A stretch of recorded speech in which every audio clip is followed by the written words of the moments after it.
At 3:17 a.m., November 8, 2024, 64-year-old dock worker Harry Doyle slid the last duffel bag, stuffed with $15.4 million in cartel cash, into his fishing boat.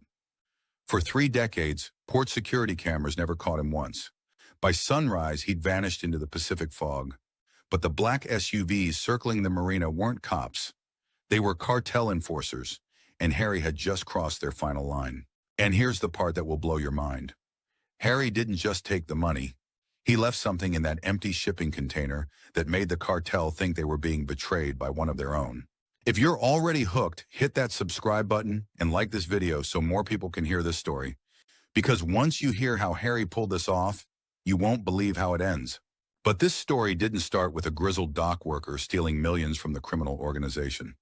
It started 3 years earlier when Harry Doyle noticed something that would change his quiet retirement plans forever.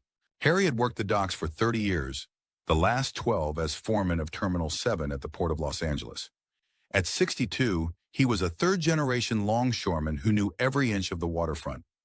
His grandfather had worked these same docks during World War II, his father during the boom years. Harry was ready to retire to Costa Rica, but his divorce had taken half his savings, and his pension would barely cover basic expenses. That all changed on a Tuesday night in March 2021. Harry was in his office at Terminal 7, doing his routine end-of-shift paperwork, when he noticed discrepancies in containers marked agricultural equipment from Panama. The weight manifest didn't match the declared cargo. A shipment of farm tractors shouldn't weigh twice what the paperwork claimed, and the routing made no economic sense whatsoever. Most guys would have shrugged and moved on. Weight discrepancies happened all the time. Clerical errors, rounding mistakes, equipment malfunctions. But Harry had always been detail-oriented, maybe too much so. His ex-wife used to say it was why he'd never been promoted higher. He cared too much about getting things exactly right. Instead of ignoring it like most guys would, Harry decided to investigate. Over the next 3 weeks, Harry methodically studied these shipments using his foreman access. He compared weight records, cross-referenced shipping companies with legitimate exporters, and tracked routing patterns. The containers traveled from Panama to Hong Kong, then to Macau. Why would farm equipment go to Chinese casinos? Everything about these shipments screamed fraud. Harry deliberately positioned himself near the specialized crews handling these containers during his regular rounds. He spoke enough Spanish from 30 years of working with Latino dock workers to understand basic conversations. After careful observation over several shifts, he overheard the conversation that changed everything. Estos contenedores tienen 3 millones cada uno, one worker said to another. Dinero sucio que va a los casinos para limpiarlo. These containers have 3 million each. Dirty money going to the casinos to clean it. Harry's blood ran cold. This wasn't agricultural equipment. It was a massive financial fraud operation, and he'd been unknowingly facilitating it for months, maybe years. That night, sitting in his modest apartment in San Pedro, Harry calculated he'd personally supervised the movement of over $200 million in criminal organization cash in the past year alone. His annual salary was $78,000. The math was infuriating and enlightening in equal measure. Then he found something that made his blood run cold. While reviewing old shipping manifests, Harry discovered his name forged as the authorizing supervisor for a container that didn't exist in port records. Someone was using his credentials for illegal shipments, making him an unwitting accomplice to federal crimes. Harry realized he had 2 choices: report it to authorities and become a target for both the criminal organization and corrupt officials who might be involved, or find a way to make the system work for him. After 30 years of moving other people's wealth while barely scraping by himself, Harry chose option 2. Back in his apartment, Harry used his legitimate access to study the criminal organization's shipping patterns with methodical precision. Containers arrived every 2 to 3 weeks on specific cargo ships, always routed through Terminal 7 during his shifts. Each container spent exactly 18 hours in temporary storage before re-export. Harry identified the critical vulnerability. During that 18-hour window, they were his responsibility. Missing inventory wouldn't be noticed until the next port, thousands of miles away. He ordered authentic-looking custom seals through a contact in Long Beach, a guy named Miguel who supplied replacement security equipment for half the terminals on the West Coast. Harry claimed he needed extras for training purposes. Miguel didn't ask questions. Harry studied the criminal organization's container numbering system, learning to identify the specific codes that marked money shipments versus legitimate cargo. He mapped every security camera blind spot in the storage yard, timing his walks to understand sight lines and coverage gaps. He identified which crane operators worked which shifts and which ones could be trusted to follow orders without asking questions. Most importantly, Harry created legitimate reasons to access problem containers. Safety inspection required due to improper weight distribution. Customs hold pending document verification. Equipment malfunction requiring container repositioning. All perfectly reasonable explanations that appeared in official logs. For his first test, Harry selected a container marked for 6 a.m. departure to Hong Kong. The shipping manifest listed agricultural equipment bound for a farm supply company in Kowloon. Harry knew better. At 2 a.m. on a moonless Thursday night, he used his foreman keys to move the container to Maintenance Bay 7 for routine inspection. The bay was positioned perfectly. No cameras, no foot traffic, completely isolated from the main terminal operations. Inside were 3 waterproof cases containing $1.2 million in cash. Harry's hands shook as he opened the first case with bolt cutters. Stacks of hundreds, vacuum-sealed and pristine. More money than he'd ever seen in one place. Each stack was bound with currency straps and packed with military precision. Harry had planned to take one entire case, but fear overcame greed. He took only $50,000 from one case, carefully recounting the remaining stacks to match the original pattern. He resealed everything with his counterfeit custom seal and hid the money in a waterproof bag behind electrical panels in the port maintenance building, a location only a longtime foreman would know existed. At 4:30 a.m., just as Harry was finishing the resealing process, a surprise security patrol found him near the container. "Hey, Harry, you're here early," called out Jimmy Santos, a guard Harry had worked with for 15 years. "Just finishing the weight inspection," Harry explained, his heart pounding so hard he was sure Jimmy could hear it. "Found some improper loading. These Panama guys don't follow protocols." Jimmy checked Harry's paperwork. Everything looked legitimate. Proper forms, correct signatures, official inspection stamps. "Those agricultural shipments have been weird lately. Always seem to have problems." "Tell me about it," Harry replied, forcing himself to sound casual. "I swear they load these things with their eyes closed." Jimmy walked away, unaware that $50,000 in illegal cash was hidden in Harry's toolbox, wrapped in oil-stained rags and spare electrical fittings. The test container reached Hong Kong without incident, but over the following weeks, Harry noticed increased security around the agricultural equipment shipments. Additional guards, more frequent inspections, longer processing times. Someone suspected something, but they didn't know what or who. Harry waited 2 months before his next operation, studying the new security protocols and adapting his methods accordingly. The delay was agonizing but necessary. Patience was the difference between success and federal prison. Over the next months, Harry developed a systematic approach. Starting with the successful $50,000 test, he gradually increased his takes. Months 1 through 2, $25,000 to $75,000 per theft, testing different methods. Months 3 through 6, $100,000 to $200,000 per operation as confidence built. Months 7 through 12, $300,000 to $500,000 thefts using perfected techniques. Harry developed rotating schedules, created legitimate work orders, and timed operations during shift changes. His 30 years of experience became his greatest weapon. He knew which workers asked questions versus which followed orders blindly.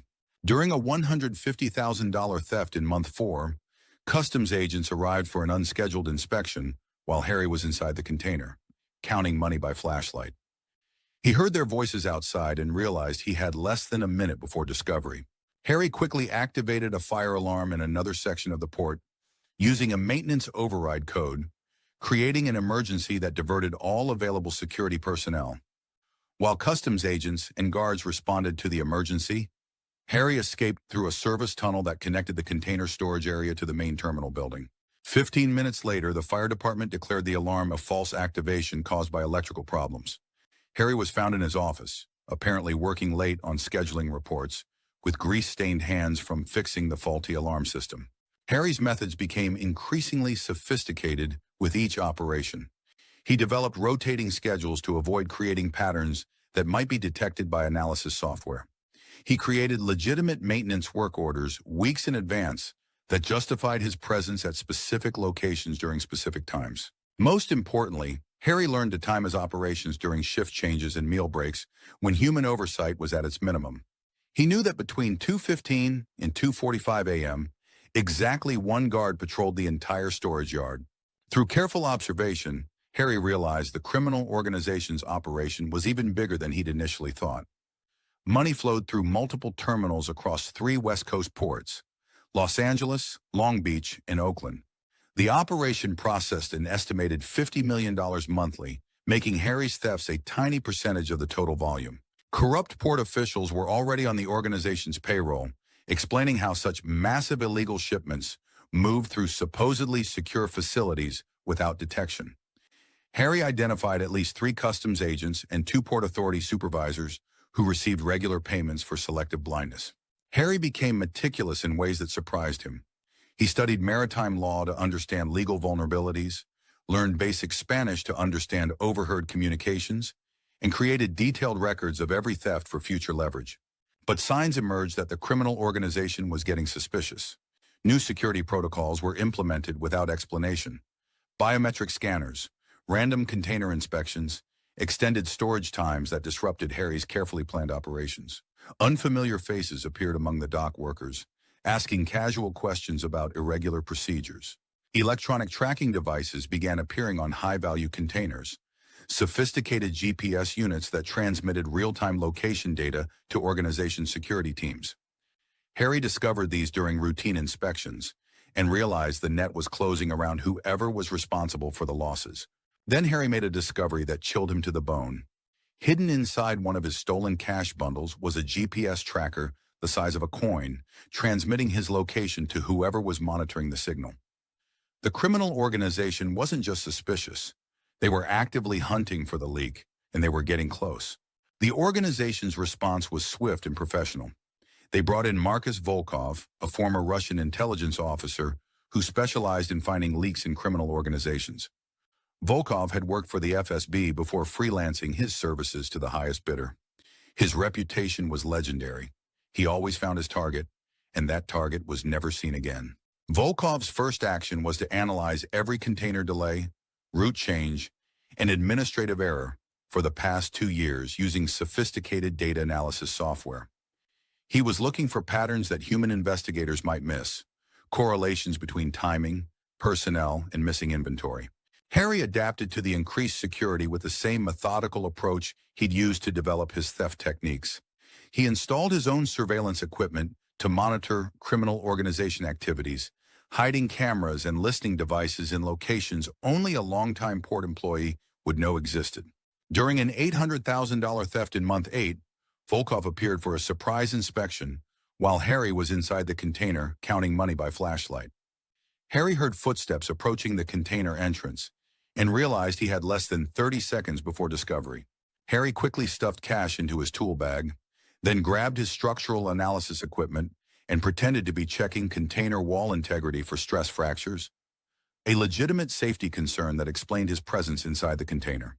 "Why is this container delayed?" Volkov asked in heavily accented English when he found Harry inside. "Safety concerns with weight distribution," Harry replied, showing his clipboard full of technical measurements. "These Panama shippers don't follow proper loading protocols.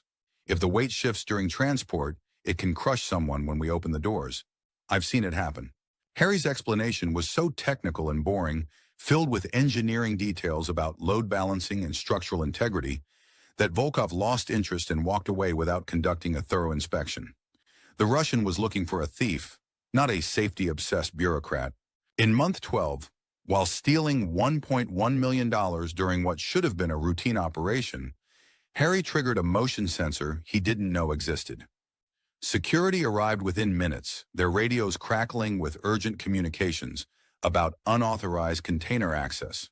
Harry had already hidden the money in a crane maintenance compartment 40 feet above ground, accessible only through service ladders that required special safety equipment. When security questioned him, he pointed to his legitimate crane inspection paperwork and explained he was testing load capacity systems as part of quarterly safety protocols. These cranes lift millions of dollars worth of cargo every day, Harry explained to the suspicious guards. If one fails because we skip maintenance, the lawsuits alone would bankrupt the Port Authority. That's why we do these inspections. Insurance requirements. The guards checked his documentation, found everything in order, and apologized for disturbing his work. They had no idea that $1.1 million in illegal cash was hidden directly above their heads in a maintenance compartment that officially didn't exist on any port blueprints. The stress began affecting Harry's health. Sleepless nights, paranoia about co-workers, constant calculation of escape routes. His hands developed a tremor, and he lost weight from the pressure. Harry discovered the criminal organization had put a $2 million bounty on information leading to the identity of their port problem. Several dock workers had already been questioned and released, but the interviews were becoming more aggressive and focused. The net was tightening around Terminal 7, and everyone who worked Harry's shifts was under suspicion. Miguel Torres, a crane operator who'd worked with Harry for 8 years, was held for 6 hours and questioned about unusual container movements during night shifts. Pete Williams was followed home by unmarked vehicles for a week. Even Jimmy Santos, the security guard who discovered Harry during his first theft, was investigated for possible complicity. By month 30, Harry had accumulated $12.8 million in various hiding spots throughout the port complex. The money was becoming a liability rather than an asset, harder to conceal and transport, requiring more sophisticated storage solutions that increased his risk of discovery. Harry had hidden money in decommissioned shipping containers in the salvage yard, sealed the bills inside waterproof containers attached to harbor pilings below the waterline, and created false compartments in Port Authority buildings that existed in architectural blind spots overlooked by security planners. The largest cache, $4.2 million, was hidden inside a crane boom that had been decommissioned after a structural failure but never removed from the port. Harry had access to the maintenance records showing the crane was scheduled for dismantling when budget permits, which in Port Authority language meant never. Then Volkov made his most aggressive move yet.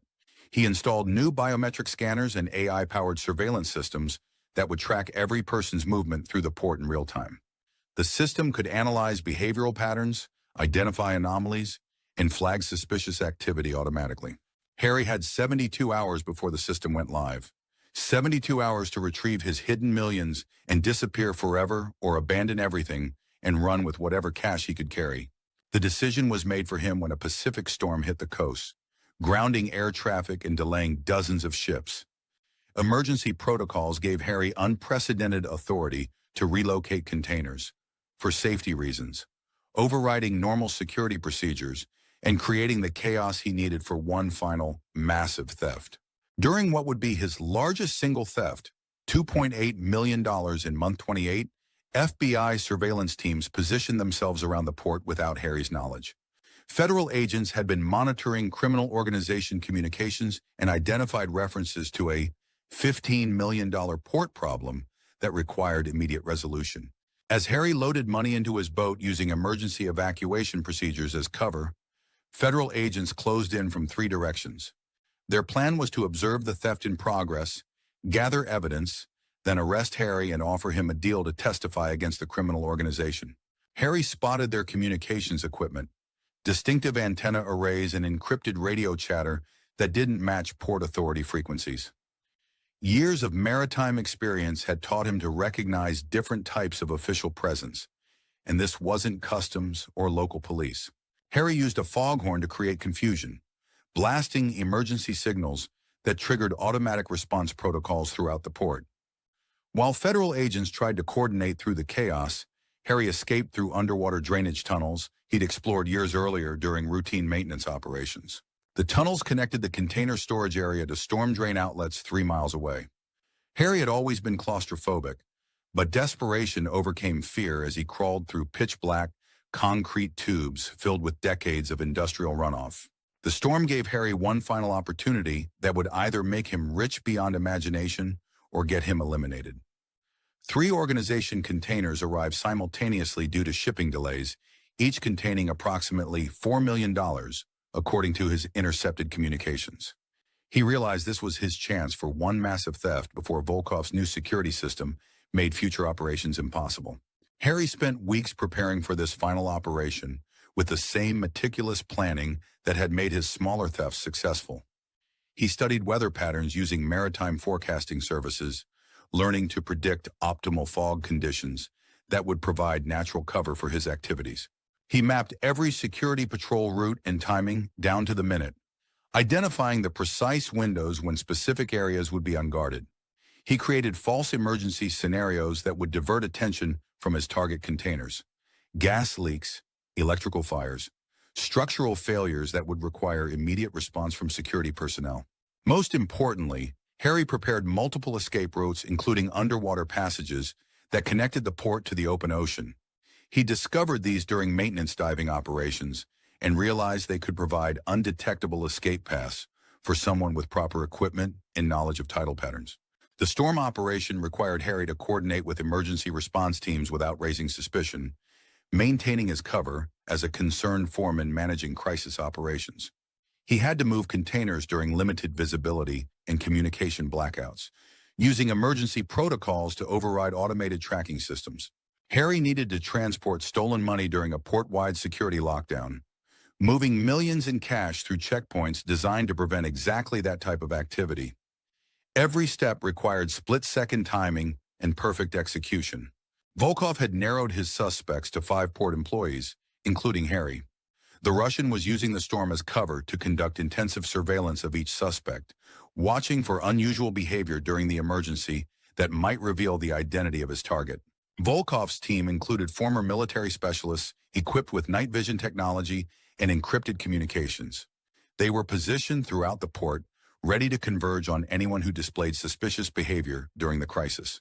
During the storm, Harry watched from a distance as Volkov personally interrogated Tommy Morales, a 22-year-old dock worker who was completely innocent but matched the suspect profile.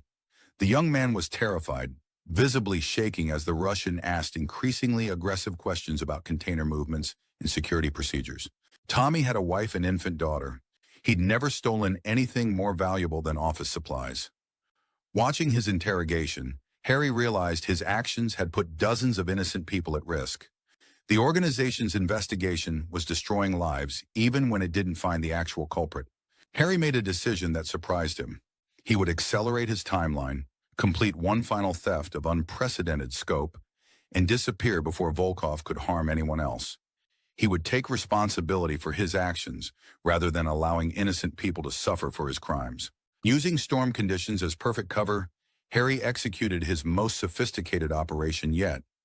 He routed 3 containers through a complex shell game using legitimate storm emergency protocols, moving them through the port's transportation network like pieces on a chessboard.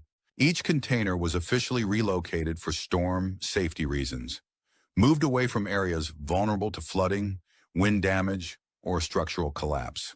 The paperwork was perfect, the justifications were legitimate, and the storage locations were exactly where Port Authority emergency protocols dictated they should be.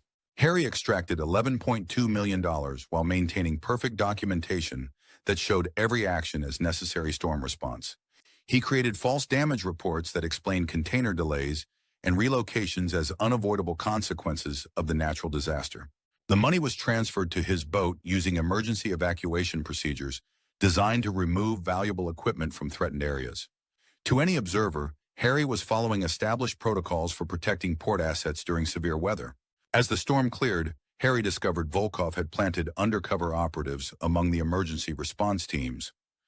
Russian agents wearing Port Authority uniforms had been watching his every move during the operation, documenting his actions, and building a case that would lead to his capture or elimination. Harry realized they'd been one step ahead of him the entire time. Volkov hadn't been trying to catch him in the act. He'd been gathering evidence to present to organization leadership, proving Harry's guilt beyond any reasonable doubt. The endgame was approaching faster than Harry had anticipated. Volkov's new AI surveillance system would go online in 16 hours, making any future movement through the port impossible without detection. Harry had one final window to retrieve all his hidden money and escape before the technology made his 30 years of experience worthless. Harry faced the most dangerous mission of his criminal career, visiting 7 different hiding spots across the port complex while avoiding both criminal organization surveillance and federal agents who were closing their own investigation. The locations contained his life's work. Decommissioned container in salvage yard, $3.2 million. False bottom and maintenance shed, $2.8 million. Waterproof cases in harbor pilings, $4.1 million. Hidden compartment in his office safe, $1.9 million. Emergency stash in abandoned warehouse, $2.7 million. Backup location in Port Authority building, $700,000. Volkov had positioned surveillance on each location without knowing which one Harry would visit, but knowing he must retrieve money from somewhere. It was a waiting game with life or death stakes, and the Russian had infinite patience and unlimited resources. Harry used his final legitimate shift to mask the collection operation, creating the appearance of normal work while systematically emptying his secret caches. He created work orders requiring him to visit each hiding location for routine maintenance or inspection purposes. He used routine maintenance activities to access hidden money, checking electrical systems that gave him access to wall cavities, inspecting structural elements that required opening sealed compartments, testing equipment that justified his presence in restricted areas. Harry transferred cash to his boat during legitimate port inspections, using his authority as foreman to authorize equipment transfers and emergency relocations that moved money without triggering security protocols. Throughout the operation, Harry maintained radio contact with dispatch, establishing normal behavior patterns and creating alibis for his movements. To anyone monitoring communications, he was conducting routine shift duties during a busy but unremarkable workday. At the fourth location, the abandoned warehouse containing $2.7 million, Harry almost walked into a surveillance team. He spotted the reflection of binoculars in a window across the storage yard and realized Volkov's agents were watching the building.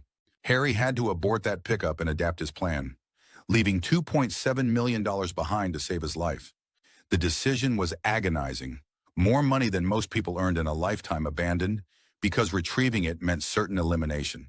Even under extreme pressure, Harry executed each remaining operation with the precision that had made him a successful foreman for 12 years. Every movement was calculated, every decision based on 3 decades of port experience and 30 months of criminal expertise.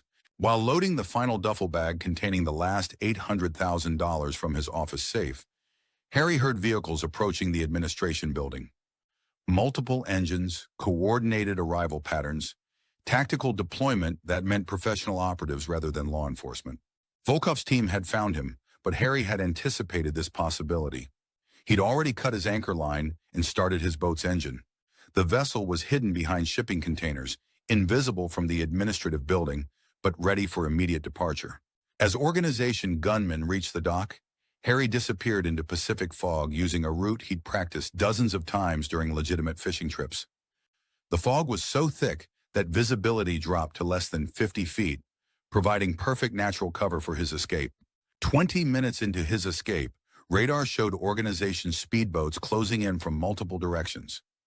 Volkov had anticipated Harry's escape route and positioned vessels to intercept him, regardless of which direction he chose. Harry eliminated his engine and drifted silently through a shipping channel, using the massive hull of a cargo ship to block radar detection. The commercial vessel was over 900 feet long, creating a radar shadow that completely hid Harry's small fishing boat.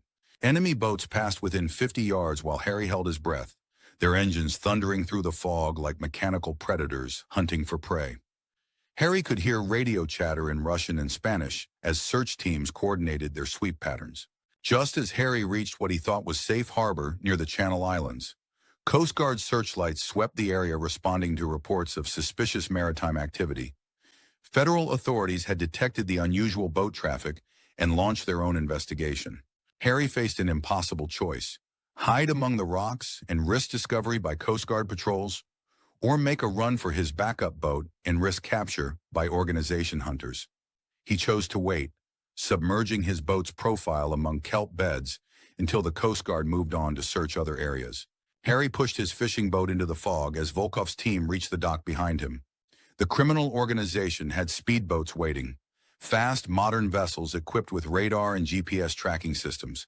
But Harry had spent 40 years fishing these waters and knew every current, reef, and hiding spot that didn't appear on any chart. Harry's deep knowledge of local waters became his salvation in ways the organization couldn't anticipate. He used fog patterns created by temperature differentials to mask his direction and speed. Understanding how marine weather moved through the channel system, he navigated by sound and instinct through shipping channels, identifying vessel types and directions by engine noise and wake patterns. Harry avoided main routes where Coast Guard patrols operated according to predictable schedules, instead following fishing paths used by local sportsmen and commercial operations. He headed for underwater caves and hidden coves known only to fishermen who'd worked these waters for generations. Volkov coordinated multiple vessels using GPS and satellite communications.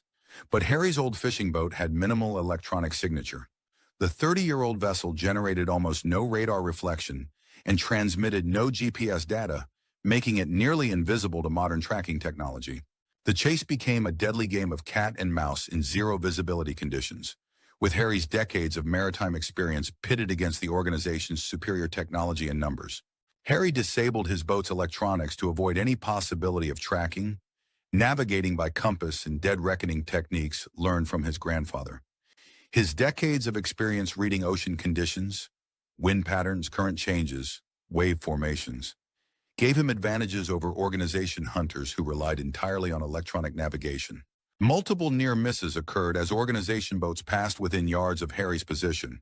He used engine noise from commercial shipping traffic to mask his own boat's sound signature, timing his movements to coincide with passing freighters and tankers.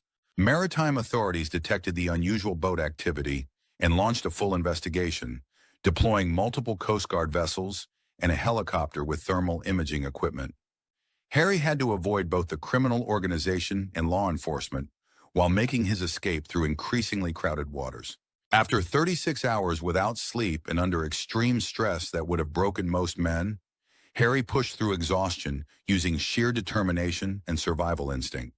He'd planned for this moment for months, preparing himself mentally and physically for the ordeal of escape. Harry reached a hidden cove near Channel Islands National Park, where he'd prepared a cache of supplies and a different boat for the next phase of his escape.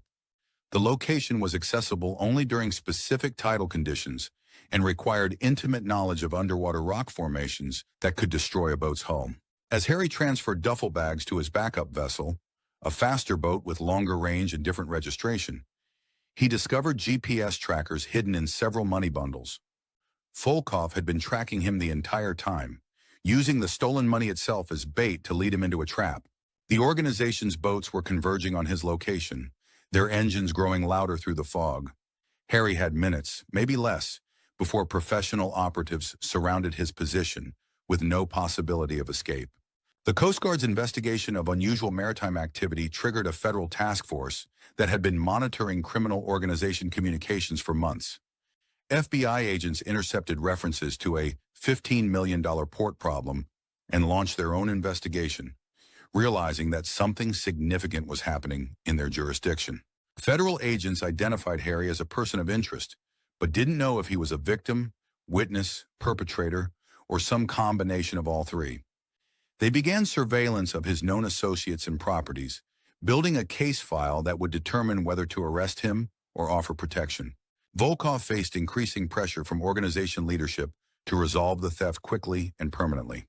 His reputation depended on finding Harry and recovering the money, and failure would result in his own elimination. The Russian was authorized to use any means necessary to complete his mission. Realizing he was being tracked through the money itself, Harry went on the offensive for the first time in his criminal career.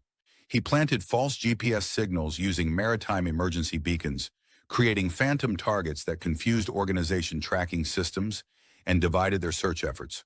Harry used legitimate maritime emergency protocols to contact Coast Guard stations about suspicious vessels operating in violation of navigation safety rules. His reports triggered official investigations that forced organization boats to maintain distance or risk federal attention. Most importantly, Harry leveraged his knowledge of criminal organization operations to stay one step ahead of their tactics. He understood their communication patterns, operational procedures, and psychological profiles well enough to predict their next moves. Harry created multiple false trails to confuse tracking efforts, abandoning GPS devices in fishing boats heading to Mexico while he escaped in the opposite direction. He used his maritime radio to broadcast false position reports that sent search teams toward empty ocean. Federal agents realized that Harry's information could potentially dismantle the entire West Coast financial fraud network that had operated with impunity for years. They decided to approach him with an offer of immunity and protection in exchange for cooperation against the criminal organization. Harry's theft had created problems far beyond the missing money. Organization leadership questioned Volkov's competence in the security of their entire Pacific Coast operation. Internal conflicts developed as different factions blamed each other for the losses and the attention they'd attracted from federal investigators. The confrontation evolved into a three-way battle between advanced surveillance technology, 30 years of practical maritime experience, and federal resources backed by legal authority. The criminal organization used satellite tracking and AI analysis. Harry relied on traditional seamanship and local knowledge. The FBI employed modern investigative techniques and unlimited funding. Each side adapted tactics based on the other's moves, creating an escalating cycle of countermeasures and responses that pushed all participants toward an inevitable violent conclusion. Harry discovered that the criminal organization had been using port employee identities for illegal shipments for years, implicating dozens of innocent workers in financial fraud operations they knew nothing about. His theft had exposed a much larger conspiracy that threatened the lives and freedom of people who'd never committed any crime. Harry faced a moral decision that would define the rest of his life. He could choose personal escape and financial security, or he could protect his former co-workers from organization retaliation by accepting responsibility for his actions. The decision would determine whether he was remembered as a selfish thief or someone who ultimately did the right thing.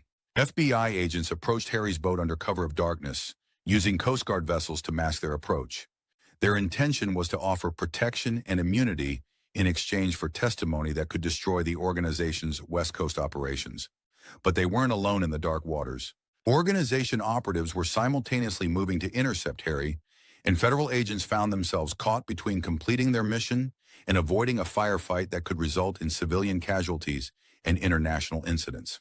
Harry found himself surrounded by FBI boats, criminal organization speedboats, and Coast Guard vessels, each faction with different objectives and rules of engagement. The federal agents wanted him alive for testimony. The criminal organization wanted him eliminated to prevent that testimony. The Coast Guard wanted everyone to follow maritime law and return to port peacefully. FBI Special Agent Sarah Chen used a maritime radio to contact Harry directly. "Mr. Doyle, this is the Federal Bureau of Investigation. We know what you've been doing, and we know why. We're prepared to offer you full immunity and witness protection in exchange for your cooperation against the financial fraud operation." Volkov's voice cut through the radio chatter in heavily accented English. "Mr. Doyle, you have something that belongs to my employers. Return it, along with your silence about port operations, and you'll live to see another sunrise. Continue this conversation with federal agents, and your future will be very unpleasant." The stolen money had become secondary to Harry's knowledge of criminal organization operations accumulated over 30 months of systematic theft. He possessed detailed records of every theft, including evidence of port corruption, financial fraud techniques, shipping routes, and personnel involved in the conspiracy. News helicopters arrived as the standoff became public, their searchlights turning the foggy ocean into a surreal theater. Harry's story captured national attention within hours. Dock worker steals millions from criminal organization while FBI watches. Harry made a decision that surprised everyone involved. He used his maritime radio to broadcast criminal organization operational details on emergency frequencies monitored by multiple agencies, ensuring the information became public record regardless of the standoff's outcome. "This is Harry Doyle, Terminal 7 Foreman, broadcasting on emergency frequency 121.5, Harry announced. "For the record, I've been stealing money from containers shipped by an international criminal organization through the Port of Los Angeles for 30 months. The money was being processed through casinos in Macau. Port officials receiving illegal payments include..." Harry's broadcast continued for 12 minutes, naming names, describing procedures, and providing evidence that would destroy the entire West Coast financial fraud network. Every word was recorded by federal agencies and broadcast live by news organizations monitoring emergency frequencies. Volkov's desperation reached a breaking point. Facing elimination by his criminal employers for failing to prevent Harry's broadcast, the Russian made a decision that escalated the confrontation beyond anyone's control. "If I can't capture him, I'll eliminate all evidence of this failure," Volkov radioed to his team in Russian, unaware that FBI linguists were translating his communications in real time. Sudden flashes lit up the fog as charges detonated on two organization speedboats. Volkov had decided to destroy the evidence of his failed operation rather than face the consequences of returning empty-handed. The explosions created chaos that allowed Harry to make his final escape. FBI agents realized Harry's broadcasts had already accomplished their primary objective, exposing and destroying the criminal organization's financial fraud network. They offered him full immunity and witness protection, but Harry had his own plans. "Agent Chen, I appreciate everything you've done, but I think I'll handle this situation myself," Harry transmitted as he started his boat's engine. "The information I've provided should be sufficient for your investigation." Using his deep knowledge of local waters, Harry navigated through underwater caves and hidden passages known only to veteran fishermen who'd worked these waters for generations. Behind him, explosions continued to light up the fog as organization operatives and federal forces engaged in the deadliest maritime confrontation in California history. 6 months later, a small charter fishing boat operated quietly in Costa Rican waters near the village of Tamarindo. The captain was known locally as El Gringo, a weathered American who spoke little Spanish, but knew these tropical waters better than anyone who'd fished them for decades. The question remained, did Harry Doyle disappear into federal witness protection under a new identity? Or did he simply vanish into the vast Pacific with enough money to last several lifetimes? The FBI file remained classified, the criminal organization considered the case closed, and somewhere in Central America, an old fisherman watched the sunset and smiled. Harry's former supervisor found a handwritten note in the port foreman's office. "The system was rigged from the start. I just learned how to play by their rules. HD." The port continued operating, the money kept flowing, and new shipments arrived daily. But now everyone wondered, how many other Harry Doyles were out there, waiting for their chance? Subscribe if you think Harry Doyle was justified in stealing from criminals who were stealing from everyone else. Hit that like button if you believe sometimes you have to break the system to expose how broken it really is. And let me know in the comments. If you discovered millions in dirty money flowing through your workplace every day, would you have done what Harry did, or would you have walked away? Because honestly, I'm not sure what I would have chosen.